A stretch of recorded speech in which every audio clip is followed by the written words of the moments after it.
Jai Shri Ram. Now it is Canto 6. Enjoined by sage Vashisht, Sri Ram undertakes a vow to bathe early next morning, worship the gods, and sleep for the night on a mat of kusha grass.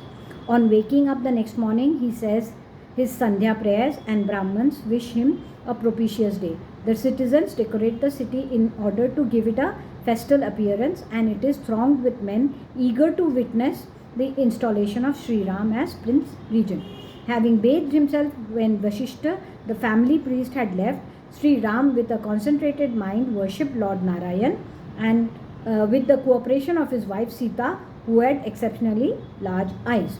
Taking up with his head bent low in reverence the vessel containing ghee for being poured into the sacred fire as oblation, he then consigned the ghee to the lighted fire with due ceremony for the pleasure of Lord Vishnu, the supreme deity. Tasting the remainder of that offering and expecting in return what was dear to him, Sri Ram, son of Dashrath, the foremost of men, silently lay down to sleep with his mind fully controlled on a mat of kusha grass spread by himself in the hall of the glorious temple of Lord Vishnu, along with Sita, the princess of Videha, kings, contemplating on Lord Narayan. Waking up 3 hours before the close of night, he duly caused the temple hall to be decorated. Hearing there the delightful words of the Sutas who recited Puranic stories, Magadhas who regularly recorded and recounted on festive occasions the genealogy of the families of their patrons, and one these panegyrists, and saying his Sandhya prayers for the morning, in which the deity presiding over the morning twilight is invoked and prayed to. He repeated the Gayatri mantra with full concentrated mind. Clad in immaculate silk, he glorified Lord Vishnu, the destroyer of the demon Madhu, and saluted him with his head bent low, and used the Brahmins to recite benedictory mantras, swasti vakanas, and mantras wishing him a propitious day, punnaya vasanas. United with the echo of musical instruments, the sound of their punnaya vasana on that occasion, deep and melodious as it was, filled Ayodhya. Hearing that Sri Ram, the son of Raghu, had fasted with Sita, a princess of the king of Videhas, on that day, the entire populace of Ayodhya fell highly rejoiced. Hearing of Sri Ram's installation and observing that the night had ended, all the citizens of Ayodhya now began to decorate the city. Flags and buntings were set up aloft in the regular way on temples, which looked like mountain peaks covered with white clouds, and at crossroads in the midst of the streets, on sacrificial sheds and attics, as well as on the shops of merchants amply provided with commodities of various kinds, as also on the prosperous and splendid residences of the householders, nay, on all public assembly halls, as well as on tops of all prominent trees. The populace of Ayodhya then listened to the dialogues of actors and the verbal representation of the movements of dancers and the music of the singing musicians, which delighted the mind and ears of the listeners. As the installation of Sri Ram approached, people meeting together in the quadrangles and houses mutually indulged in talks bearing exclusively on the installation of Sri Ram. The boys too, playing in batches in front of the doorways of their houses, talked to one another on topics relating to the installation of Sri Ram alone. On the occasion of Sri Ram's installation, the main road of Ayodhya was strewn with offerings of flowers and perfumed with the odor of incense by the citizens, and thus rendered charming. Nay, in order to provide light in anticipation of nightfall, by the time Sri Ram should move out in a procession through the streets of the city after installation as Prince Regent, the citizens also set up in every street throughout the city lampposts shaped like trees with lights on every bough.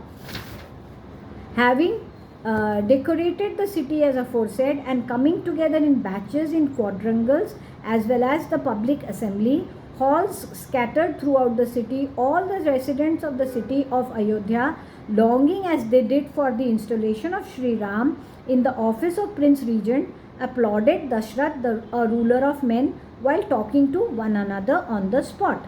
High-souled indeed is this king Dashrath, the delight of Ikshvaku's race, who is going to install Sri Ram on the throne of Ayodhya, perceiving himself to be aged.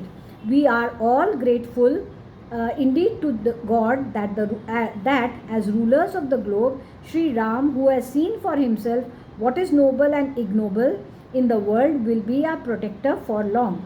Sri Ram, a scion of Raghu, is unpresumptuous of mind, learned, pious, fond of his brothers, nay, as affectionate even to us as to his own brothers.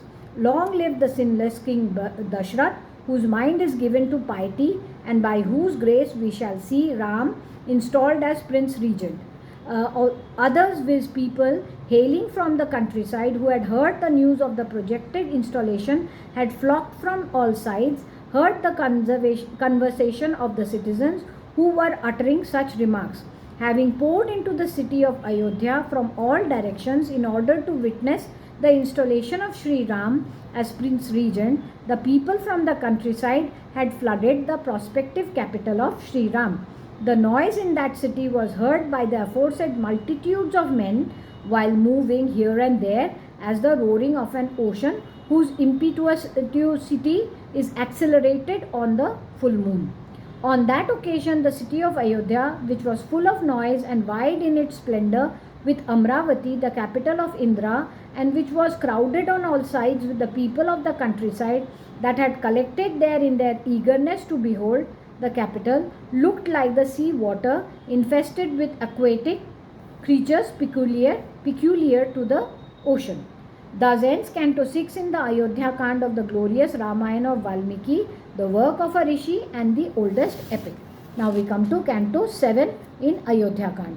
Beholding the festivities and finding Kaushalya bestowing large gifts of money on the Brahmans, Manthara, a hunchback hereditary maid servant of Queen Kaikeyi, who had accidentally ascended the roof of the palace, inquiries of Sri Ram's erstwhile nurse the occasion for the festivities, and on being told of Sri Ram's forthcoming installation, feels enraged and approaching Kaikeyi, instigates her to stop the installation. Kaikeyi, on the other hand, feels rejoiced over the news and gifts her a jewel as a token of her pleasure. A maidservant of Kaikeyi's parents of unknown birth, who had actually lived with her ever since she came to Ayodhya, ascended by chance the roof of her palace, which shone like the moon because of its white color. From that palace, Manthara, as the maidservant was called, looked round the whole of Ayodhya, whose main road had been watered, nay, which had been strewn with lotuses and lilies here and there. It had been fully decorated with costly buntings and flags and sprinkled with sandal water, and was crowded with men that had gone through a ceremonial bath by washing their heads as well ceremonial bath by washing their heads as well, which was ordinarily left out apparently because of their growing long hair. The city was rendered noisy on all sides by the chief of Brahmanas, moving hither and thither with flowers and balls of sweets for being offered as an auspicious present to Sri Ram on the occasion of his installation. In their hands, it contained temples with wide doorways made of crystal and was resonant with the sound of all sorts of musical instruments. Nay, Ayodhya was thronged with excessively delighted men, echoed with the loud chanting of the Vedas, and was distinguished by excellent and overjoyed elephants and horses, as well as by roaring bulls and cows. Manthara was seized with great wonder to see Ayodhya brimming over with citizens, thrilled and overjoyed at the news of Sri Ram's installation, and decked with rows of tall flags. Seeing Sri Ram's former nurse standing not very far from her, dressed in white silk, her eyes blooming with joy, the said Manthara inquired of him, "How is it that the Empress Kaushalya, Sri Ram's mother, full of supreme joy, is freely giving away riches to men, though devoted to wealth herself? Please also tell me wherefore such excessive rapture is being felt by these people of Ayodhya, and what is the overjoyed emperor going to get done. Bursting with joy, the nurse for her part forthwith spoke to the hunchbacked maid servant with supreme delight of immense fortune in the shape of sovereignty being conferred by the emperor on Sri Ram, a scion of Raghu. Tomorrow, under the asterism Pushya, she added, will Emperor Dashrath positively install in the throne of Prince Regent the sinless Ram, a scion of Raghu, who has conquered wrath. Filled with indignation to hear the report of the nurse, the hunchback maidservant, for her part, got down at once from the roof of the palace, which resembled the shape of a peak of Kailash. Burning with anger, Manthara, who scented foul play in the move of the emperor, spoke as follows to Kaikeyi, even while she was reposing in bed.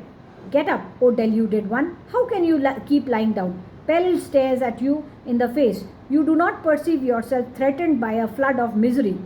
Though loathed by the king, you boast of your good luck in the shape of goodwill of your husband, endowed as you are with a graceful appearance. Like the current of a river of hot weather, your good luck is but evanescent. Addressed in harsh language as aforesaid by the enraged hunchback, who suspected foul way in the installation of Sri Ram as Prince Regent, Kaikeyi for her part gave way to great sorrow. Kaikeyi in her turn replied to the hunchback as follows: Is not all well, O Manthara? For I find you dejected in the appearance and sore afflicted.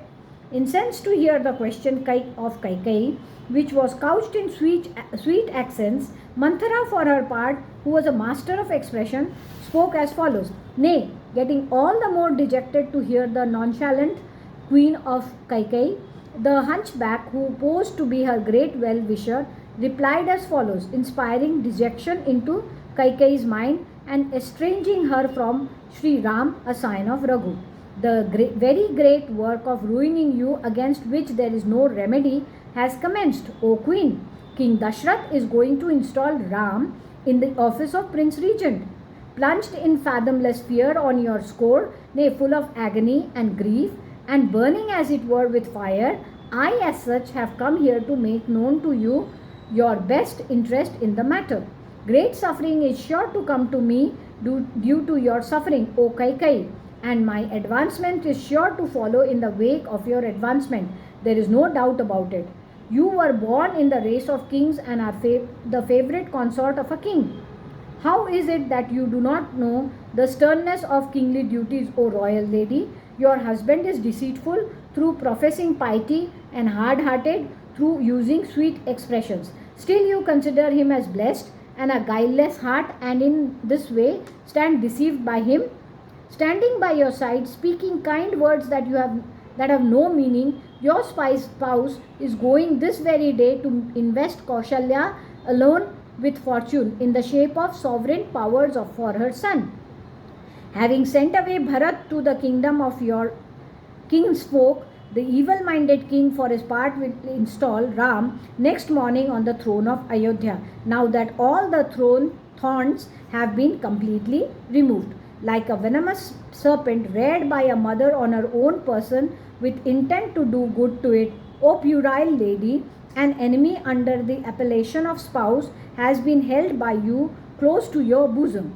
Along with your son Bharat, you have been dealt with by the Emperor Dashrath quite in the same way today as an enemy or a serpent would behave if ignored.